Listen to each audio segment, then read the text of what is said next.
Greetings Altadena family. I hope you all are doing as well as could be expected given our present circumstances. This afternoon, I would like to share with you a hymn that has been in my mind a lot during this pandemic. It is, This is My Father's World. I particularly wanted to focus on verse 2. Verse 2 says, "This is my Father's world, the birds their carols raise. The morning light, the lily white, declare their Maker's praise. This is my Father's world, he shines in all that's fair. In the rustling grass I hear him pass, he speaks to me everywhere." One of my favorite things to do is to take early morning walks, particularly when the birds are chattering loudly and as the sun rises and the flowers are opening up.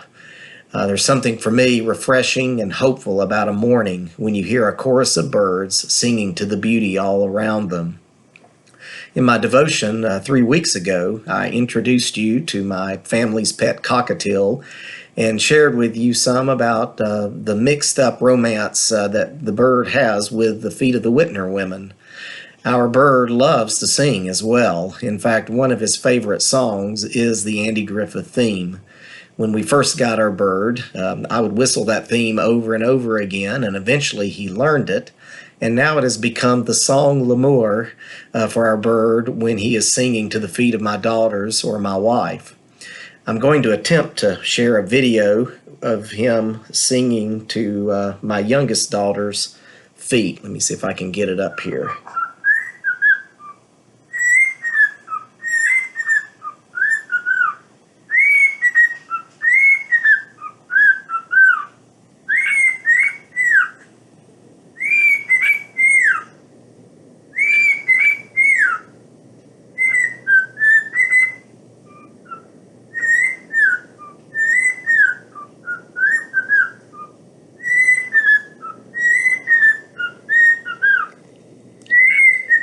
Well, needless to say, we get a lot of laughs from our little bird. And oftentimes on a sunny day outside, we will let our bird out of his cage and he will fly to one of the windows. And as he looks out, he will go through his full repertoire of sounds and songs, whistles that he's learned over the last few years. There have been many times when Tracy's talking on the phone that people would ask her, they would hear the bird in the background, they would ask, "What in the world is that?" In fact, one time she was talking to a lady, she was trying to schedule a doctor's appointment, and the bird was loudly whistling and singing in the background. And finally the lady stopped and said, "Ma'am, what is that sound?" Tracy responded to the woman that it was our bird, to which the woman exclaimed, "That makes me smile. You have just made my day." So what is it about a little silly bird singing in a window that could touch the heart of a woman working in a doctor's office and leave her smiling for the rest of the day? Or what is it about a chorus of birds singing early in the morning as the sun rises that gives me a sense of refreshment and hope? Romans 1:20 states, "For God's invisible attributes, namely his eternal power and divine nature, have been clearly perceived ever since the creation of the world in the things that have been made."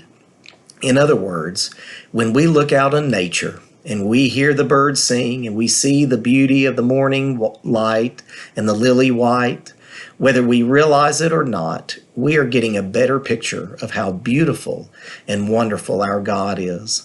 Psalms 19 and 104 tell us that all creation is singing and declaring the praise of God. We call that general revelation. So that means when people hear our birds singing happily in the background on a phone call, they may not realize it, but they are receiving a mini sermon that our God is a joyful God who loves music and loves to see people smile. And when my heart is moved by the beauty of the morning light and the sounds of singing birds, I am receiving a mini sermon that my God is a beautiful God who delights in the musical sounds of his creation. I do need to say that although creation reveals many of God's attributes, the only way we can learn how to be in a relationship with God is through the truth revealed in his word, the Bible. And the scripture makes it clear that any relationship with God must be rooted and centered on His Son, Jesus Christ. We call that special revelation. So my encouragement to you today can be summed up in two words: inside, outside. This week, take time to look inside Scripture and outside in creation, even if it's just in your backyard, to see what God might reveal to you about Himself. I can't promise you the birds on the power line will sing the Andy Griffith theme to you, but I can assure you, if you will look with an open heart, God will reveal Himself to you. I miss you all, and I so much look forward to the day when we can all gather together again. Hope you have a good rest of the week, and goodbye.